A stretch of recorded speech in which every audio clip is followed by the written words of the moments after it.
Hi dear friend, आप सभी देख रहे हैं हाइड्रोलिक्स। और हाइड्रोलिक्स में ये चैप्टर नंबर 8 है, फ्लो थ्रू पाइप। ठीक है, मतलब जो फ्लूइड है वो पाइप के थ्रू, पाइप के अंदर से वो फ्लो हो रहा है, उससे रिलेटेड ये चैप्टर है। ठीक है, और इसमें बहुत सारे टॉपिक पढ़ने वाले हैं, जैसे कि अभी पहला ही देख सकते हैं, characteristic of flow through pipe.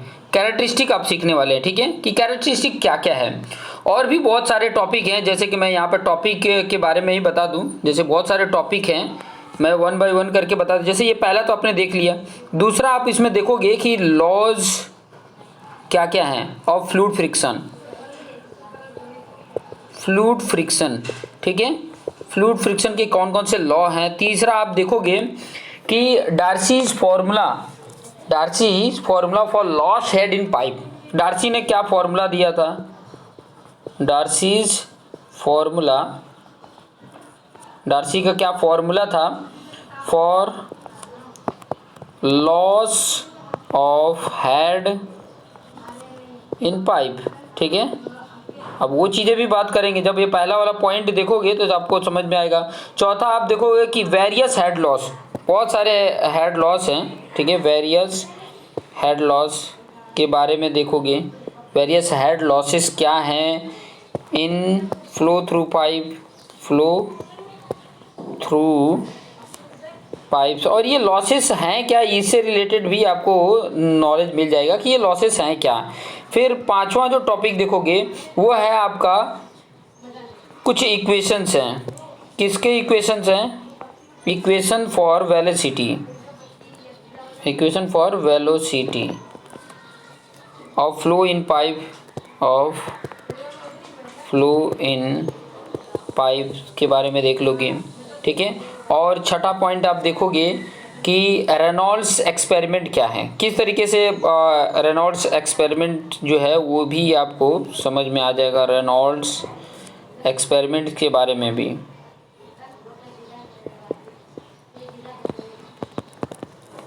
देख लोगे। फिर 7वें नंबर पे आपको ये सिखाऊंगा कि HGL क्या होता है और TEL क्या होता है। ठीक है, HGL और TEL की बात कर रहे हैं, TEL। ठीक है, TEL होता क्या है, इससे रिलेटेड हम बात करेंगे। फिर बाद में नोमोग्राम का यूज बताएंगे आपको। 8वां नंबर पे बताएंगे कि नोमोग्राम होता क्या है। ठीक है, और इसका यूज क्या है। ठीक है, और 9 नंबर पे आप ये देखोगे, 9th नंबर पे आप कैलकुलेट करोगे हाइट ऑफ रिजर्वेयर, कंप्यूट करोगे, computation of height of reservoir. अब रिजर्वेयर क्या होता है ये चीज़ें तो आप लोग को आइडिया है ही है, बाकी मैं जब बताऊंगा तो आपको आइडिया मिल जाएगा कि जो डैम का अप स्ट्रीम वाला जो पार्ट होता है ना वो रिजर्वेयर होता है, जहाँ पे बहुत लार्ज अमाउंट में वाटर स्टोर होता है, उसी को रिजर्वेयर बोला जाता है। तो उसका हाइट कैसे कंप्यूट करेंगे। और 10 नंबर पे आप पढ़ोगे compound pipe and equivalent pipe किसको बोला जाता है, इससे रिलेटेड आप देखोगे। और उसके बाद कई सारे उससे रिलेटेड एग्जाम्पल्स देखोगे। एग्जाम्पल्स मतलब न्यूमेरिकल, क्योंकि ये जो हाइड्रोलिक्स और जो सब्जेक्ट है ये on the basis of theory and numerical है। ठीक है, न्यूमेरिकल थियरी के बेस पे न्यूमेरिकल जो भी बन सकते हैं वो चीज़ें हैं। तो चलिए हम सबसे पहला वाला जो पार्ट है हमारा वो क्या है, characteristic of flow through pipe. Characteristics of flow through pipe ये हम सीखने वाले हैं। ठीक है, तो चलिए वन बाय वन हम इसके साथ लेकर चलते हैं और आपके साथ डिस्कस भी करेंगे और आपको वन पॉइंट को एक्सप्लेन करके आपको समझा देंगे। ठीक है, तो चलिए पहला पॉइंट इसमें देखिए, कैरेक्टरिस्टिक। देखिए कैरेक्टरिस्टिक मतलब होता क्या है, कैरेक्टर बताएगा कि जो अगर फ्लूइड है वो पाइप के थ्रू अगर फ्लो हो रहा है तो उसकी कैरेक्टरिस्टिक क्या हो सकती हैं। तो पहला कैरेक्टरिस्टिक आ जाता है वो है फ्रिक्शनल रेजिस्टेंस। अब फ्रिक्शनल रेजिस्टेंस क्या होता है मैं ये बताना चाहूँगा कि जब पाइप के थ्रू वाटर जाता है तो एक तो वाटर का सरफेस और प्लस जो पाइप का इंटरनल सरफेस है उन दोनों के बीच में क्या होता है, घर्षण होता है। घर्षण मतलब वो वाटर को फ्लो होने से या लिक्विड को फ्लो होने से रोकता है। लिक्विड मतलब हर प्रकार के लिक्विड आ जाते हैं, वाटर भी आ जाता है, ऑयल भी आ जाता है, और भी बहुत सारे लिक्विड के टाइप हैं। तो लिक्विड को फ्लो होने से जो रोकता है उसी को रेजिस्टेंस बोलते हैं। तो उसके अंदर कुछ लॉस होता है, ठीक है, उसके अंदर फ्लूइड का फ्रिक्शन होता है, उसी को बोला जाता है रेजिस्टेंस, और उसी को बोला जाता है फ्रिक्शनल रेजिस्टेंस। तो यहाँ पे बात किया है there is a resistance to flow due to the viscous property of the fluid. मतलब विस्कस प्रॉपर्टी फ्लूइड की होने की वजह से क्या होता है, वो उसे फ्लो नहीं होने देता। एक तो यही है, और दूसरा मैंने फ्रिक्शनल रेजिस्टेंस बताया। नेक्स्ट देख सकते हैं, the top surface of flow in a pipe is not open to the atmosphere. Open नहीं होता है, कि देखोगे तो पाइप का वो टॉप वाला पोर्शन जो है, वो लिक्विड का टॉप वाला पोर्शन देखो, वो भी तो पाइप के अंदर ही रहता है ना, तो ओपन नहीं होता है, वो एटमॉस्फेयर के संपर्क में नहीं रहता है। तो at the both end of the pipe there are difference head. तो हेड का डिफरेंस होता है दोनों एंड पे। देखो हम अगर पाइप लगा रहे हैं यहाँ पर, अगर आप देख सकते हैं, तो पाइप को अगर लगाएंगे तो ड्यू टू ग्रेविटी ही पास कराएंगे, और ड्यू टू ग्रेविटी कब लगेगा, जब ये स्लोप में रखोगे आप पाइप को, ठीक है। यहाँ से आप वाटर इनलेट है और आपका यहाँ पर आउटलेट हो रहा है, ठीक है, आउटलेट यहाँ पर है। तो आप अगर मान लीजिए कि ऐसे फ्लैट पाइप को रखते हैं, तो फ्लैट पाइप पे रखोगे तो उसको प्रेशर देना पड़ेगा, ठीक है, बाय पंप के द्वारा भेजना पड़ेगा, और ड्यू टू ग्रेविटी रखेंगे, ड्यू टू ग्रेविटी देखो, ड्यू टू ग्रेविटी रखेंगे तो आराम से वाटर तो फ्लो हो जाएगा, लेकिन कुछ हेड लॉस होगा। जैसे यहाँ पे देख सकते हैं, ये वाला है जो है वो हेड लॉस है, जिसको HF से इंडिकेट करते हैं, ठीक है। वही बोला है कि as the distance increase head decreases. जैसे जैसे डिस्टेंस आपका बढ़ता जाएगा वैसे वैसे हेड क्या हो जाएगा, घटता जाएगा, हेड जो होगा वो घटता जाएगा। यहाँ पे देख सकते हैं, as the flow moves in pipe fluid pressure decreases. जैसे जैसे मूव होते जाएगा फ्लो, पाइप में फ्लो होते जाएगा लिक्विड, आगे जाके उसका प्रेशर क्या होते जाता है, कम होते जाता है। ऑब्वियसली स्टार्टिंग पे उसका प्रेशर बहुत हाई रहता है, बहुत तेजी से निकलता है, लेकिन दूर जाते जाते देखते हो जितना दूर जाएगा उतना ही उसका प्रेशर कम हो जाता है, ठीक है। खास करके आपने कैनल में देखा होगा कि जहाँ से उसका इनलेट होता है, जहाँ से निकलता है ना, जहाँ से डिस्चार्ज होता है, वहाँ पे देखो बहुत हाई प्रेशर होता है, वहाँ पे अगर खड़े हो जाओ तो आपको फेंक देगा बहुत आगे। लेकिन उसके वो जो कैनल आगे तक जाती है, कुछ डिस्टेंस पे जाके देखोगे ना तो उसका प्रेशर कम रहता है, आप आराम से उसमें बाथिंग कर सकते हैं।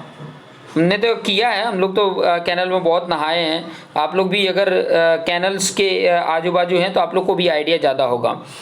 Knowing the diameter of the pipe, देखो डायमीटर ऑफ द पाइप अगर पता है और वेलोसिटी पता है फ्लो की, और डिस्चार्ज पता है, तो कैलकुलेट कर सकते हैं। ये तो पहले भी मैं बता चुका हूँ कि डिस्चार्ज का फॉर्मूला क्या होता है, area into velocity of flow,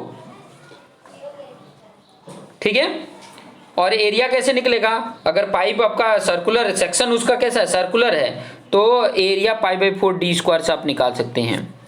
next बात करूंगा मैं, the velocity of liquid particles at the centre of pipe, the velocity of liquid particle at the centre of the pipe is more than the velocity of particle near the inner surface of the pipe. क्योंकि inner surface, जो surface के जो नजदीक रहेगा ना, उसमें friction लग रहा है, ठीक है, लेकिन बीच में तो कोई फ्रिक्शन नहीं। बीच में किसका फ्रिक्शन है, उसके ही लिक्विड के ही पार्टिकल के बीच में फ्रिक्शन होगा, बाकी और कोई फ्रिक्शन नहीं है।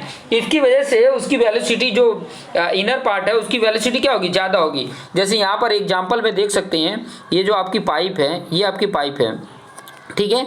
तो वेलोसिटी देखोगे तो वेलोसिटी जो बीच में है ना, जो सेंटर में है, एकदम जो सेंटर में है, यहाँ पर एकदम जो सेंटर पे है, उसकी वेलोसिटी ज़्यादा होगी कंपेयर टू इसके एंड टू एंड पे, ठीक है। जो सरफेस के पास है, जैसे मैं इसका क्रॉस सेक्शन है यहाँ पे बनाऊँ, ये क्रॉस सेक्शन है, ठीक है, ये क्रॉस सेक्शन है, और इसमें लिक्विड फ्लो हो रहा है। तो यहाँ वाला जो पोर्शन होगा, ये इसके साइड का जो पोर्शन है ना यहाँ का, ठीक है, इसके साइड का ये पोर्शन है, यहाँ पर वेलोसिटी क्या होगी, कम होगी। लेकिन यहाँ की वेलोसिटी देखोगे, यहाँ पर सेंटर में वेलोसिटी देखोगे तो उसकी ये साइड के कंपैरिजन में ज़्यादा होगी, सेंटर पे ज़्यादा होगी। ये इतना ध्यान में रखेंगे। ये पॉइंट बोला कैरेक्टरिस्टिक में। दूसरा आप यहाँ पे देख सकते हैं, दूसरा जो पॉइंट बोल रहा है कि the loss of energy between two section a pipe can be found out by applying Bernoulli's theorem. Bernoulli's equation का यूज करके हम 2 पॉइंट के, ठीक है, जैसे कि मैं यहाँ पे बोलूँ यही पाइप की बात करूँ तो इसी पाइप में अगर मैं बात करूँ कि ये सेक्शन का, ठीक है, और ये सेक्शन में उसकी एनर्जी कितनी लॉस हुई, यहाँ से यहाँ तक जाने में उसकी एनर्जी कितनी लॉस हुई, क्योंकि फ्रिक्शन के कारण कुछ एनर्जी तो लॉस हो रही है, तभी तो प्रेशर कम हो जा रहा है। अगर लॉस नहीं होती तो प्रेशर यहाँ पर जितना होता है उतना ही यहाँ पर भी होता, तो नहीं होने के कारण ही कुछ ना कुछ तो लॉस हो रहा है। तो वो लॉस कैसे फाइंड आउट करोगे, बर्नौली इक्वेशन यूज करके आप लॉस फाइंड आउट कर लोगे। बर्नौली इक्वेशन यूज करेंगे तो लॉस हमें फाइंड आउट हो जाएगा। कुछ और कैरेक्टरिस्टिक देख सकते हैं, द फ्लो थ्रू पाइप में be laminar, turbulent and transits base on Reynolds number. Reynolds number के बेस पर ही हम जान सकते हैं। देखिए लास्ट में मैंने बताया कि रेनॉल्ड्स नंबर कैसे कैलकुलेट करेंगे, वो चीज़ें मैं आपको बताऊंगा कि रेनॉल्ड्स नंबर, छठा पॉइंट मैंने बताया था कि रेनॉल्ड्स नंबर का एक्सपेरिमेंट, और उसके बेस पे मुझे रेनॉल्ड्स नंबर मिलता है, और रेनॉल्ड्स नंबर जब मिल जाता है तो उसके बेस पे हम बता सकते हैं कि जो पाइप के अंदर जो फ्लूइड फ्लो हो रहा है वो किस प्रकार का फ्लूइड है, किस प्रकार का मतलब उसका फ्लो है, लैमिनार है, टर्बुलेंट है या ट्रांजिट है। ठीक है, तो देखो लैमिनार के लिए रेनॉल्ड नंबर अगर हमारे पास है, यहाँ पे देख सकते हैं 3 रेनॉल्ड नंबर लिया है, अगर 2000 से कम होता है तो हम बोल देंगे कि जो फ्लो हो रहा है फ्लूइड ना, वो लैमिनार फ्लो है। ठीक है, ध्यान रखिए अभी जो मैं पढ़ा रहा हूँ वो फ्लो थ्रू पाइप है, इसके बाद वाला जो चैप्टर पढ़ाऊंगा वो फ्लो ओपन चैनल फ्लो है। ओपन चैनल फ्लो मतलब उसके ऊपर कोई मतलब जैसे कि बोला जाए कि उसके ऊपर कोई कवर नहीं है, वो डायरेक्ट एटमॉस्फेयर, उसका जो टॉप पोर्शन है फ्लो का वो एटमॉस्फेयर के संपर्क में है। ठीक है, तो उसके लिए लैमिनार और ट्रांजिट और टर्बुलेंट के रेनॉल्ड्स नंबर अलग अलग होंगे, लेकिन यहाँ पर जो है लैमिनार फ्लो के लिए रेनॉल्ड नंबर 2000 से अगर कम है तो लैमिनार फ्लो होगा। रेनॉल्ड्स नंबर अगर 2000 से लेके 4000 के बीच में है तो वो ट्रांजिट फ्लो होगा, और रेनॉल्ड्स नंबर अगर 4000 से ज़्यादा है तो टर्बुलेंट फ्लो होगा। तो क्या होगा, टर्बुलेंट फ्लो होगा। ये आपको आइडिया मिल गई होगी। ठीक है, जैसे कुछ एक फिगर के माध्यम से मैं भी आपको बता देता हूँ। जैसे यहाँ पे देख सकते हैं कि ये हेड लॉस है, ठीक है, और ये उसका वेलोसिटी है, तो इसके बीच में ये देखिए ग्राफ बनाया गया है। तो ये देखो ये नीचे ये दिख रहा हो ना लैमिनार फ्लो, वो हेड जो लॉस है उसके डायरेक्टली प्रोपोर्शनल टू क्या होता है, इसके डायरेक्टली प्रोपोर्शनल टू वेलोसिटी होती है। लेकिन जब ये रेनॉल्ड्स नंबर यहाँ से यहाँ तक आ जाता है तो ट्रांजिट फ्लो होता है। तो ट्रांजिट फ्लोर में अगर आप देखोगे तो आपको सीन भी दिख रहा होगा, कम ज़्यादा इस तरह के हो रहा होगा।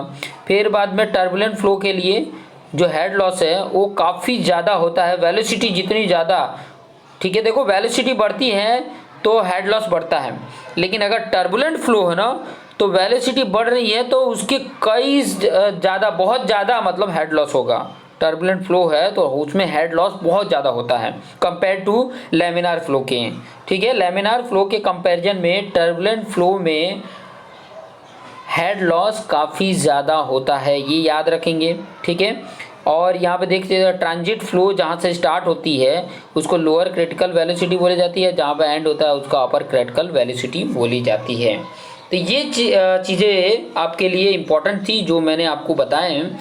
कुछ और इम्पोर्टेंट पॉइंट जो हैं वो मैं यहीं पर बता देता हूँ, डिफरेंस बता देता हूँ, फिर उसके बाद से आगे के पॉइंट मैं बताऊँगा। यहाँ पर डिफरेंस देख सकते हैं, laws of fluid friction, fluid friction के लॉज क्या हैं। ठीक है, तो सिंपल सा देख सकते हैं, the laws of fluid friction for laminar flow and turbulent flow are given as, देखो नीचे दिया गया है। ठीक है, फ्लूइड फ्रिक्शन के लिए, लैमिनार फ्लो और टर्बुलेंट फ्लो के लिए नीचे दिया गया है, लॉ दिया गया है। तो यहाँ पे बता सकता हूँ कि फ्लूइड फ्रिक्शन फॉर लैमिनार और fluid friction for turbulent flow, ये लॉज है। ठीक है, तो देख सकते हैं यहाँ पे कि the frictional resistance is proportional to velocity, किसके लिए है, लैमिनार के लिए है, लैमिनार के लिए देख सकते हैं। ठीक है, क्या बताया, फ्रिक्शनल रेजिस्टेंस, फ्रिक्शनल रेजिस्टेंस क्या है, एक प्रकार का फोर्स है, और ये force directly proportional to velocity होती है। और यहाँ पे frictional resistance is proportional to the square of the velocity, यहाँ पे देख सकते हैं स्क्वायर ऑफ द वेलोसिटी है। ठीक है, मतलब जितनी ज़्यादा टर्बुलेंट अगर है तो अगर उसकी वेलोसिटी दी हुई है तो अगर उसका फ्रिक्शनल रेजिस्टेंस बोलेंगे तो काफ़ी ज़्यादा होता है। दूसरा देख सकते हैं, the frictional resistance is proportional to the surface area of contact, कितना कांटेक्ट है, सरफेस एरिया कितना कांटेक्ट है, मतलब बोल सकते हैं वेटेड एरिया कितना है, उसके सरफेस एरिया के डायरेक्टली प्रोपोर्शनल होता है फ्रिक्शनल रेजिस्टेंस। और ये टर्बुलेंट में देखेंगे तो frictional resistance is proportional to the surface area, वो ये भी वही बात कर रहा है, ये भी उसके ऊपर ही डिपेंड करता है। ऑब्वियसली फ्रिक्शन उसी से डिपेंड होता है, उसी के ऊपर डिपेंड ही होता है। अगर सरफेस ही ना हो तो फ्रिक्शन ही नहीं आएगा, लेकिन कॉन्टैक्ट में है सरफेस के, क्योंकि पाइप के थ्रू फ्लो हो रहा है। थर्ड देख सकते हैं, the frictional resistance is independent the pressure, pressure के ऊपर डिपेंड नहीं रहता है, ठीक है, एक तरह से बोल सकते हैं independent of the pressure, pressure के ऊपर डिपेंड नहीं रहता है। The frictional resistance is independent of the pressure, ये भी वही है, सिंपल सा है। The frictional resistance varies considerably with temperature, temperature की वजह से काफ़ी ज़्यादा फ्रिक्शनल रेजिस्टेंस में वेरी आती है, लेकिन यहाँ पर देख सकते हैं the frictional resistance slightly very with temperature, temperature से स्लाइटली वेरीज होता है, क्योंकि लेमिनार में काफ़ी ज़्यादा वेरीज करता है, ठीक है। और इसमें कुछ और पॉइंट भी दिया है कि टर्बुलेंट में फ्रिक्शनल रेजिस्टेंस जो दिया है यहाँ पे is proportional to the density of the fluid, fluid की डेंसिटी के ऊपर भी डिपेंड करता है, ठीक है। तो ये इंपॉर्टेंट पॉइंट थे जो मैंने आपके सामने रखे हैं। आप ट्राई करते रहिए, पढ़ते रहिए और खुद से मैक्सिमम ट्राई करिए कि खुद से नोट्स बनाइए, क्योंकि अगर खुद से देख के देखिए, वीडियो को थोड़ा स्लो में करके वीडियो को देखते हुए और नोट्स भी बनाते जाइए, ताकि आपके लिए एकदम आसान हो सके, ईजी हो सके। क्योंकि खुद की बनाई हुई नोट्स बहुत ज़्यादा समझ में आती है, दूसरे की बनाई हुई नोट उतनी अच्छी नहीं समझ में आती है। हालांकि अगर आप इसको देख रहे हो, प्रिपेयर कर रहे हो, तो अगर नोट्स की रिक्वायरमेंट है इसकी, तो आप डायरेक्ट मेरे व्हाट्सअप नंबर पे संपर्क कर सकते हैं। मेरे व्हाट्सअप नंबर मेरे चैनल के अबाउट में जाओगे ना, ऊपर दिया रहेगा, ऊपर की तरफ प्लेलिस्ट, चैनल, कम्युनिटी ये दी रहती है, तो उसमें अबाउट में जाओगे तो मेरा नंबर है, व्हाट्सअप नंबर, तो वहाँ पे संपर्क करोगे तो आपको ये फ्री में नोट्स मिल जाएगा, ठीक है। तो ये देखते रहिए और अपने आप को बेस्ट बनाते रहिए। जय हिंद।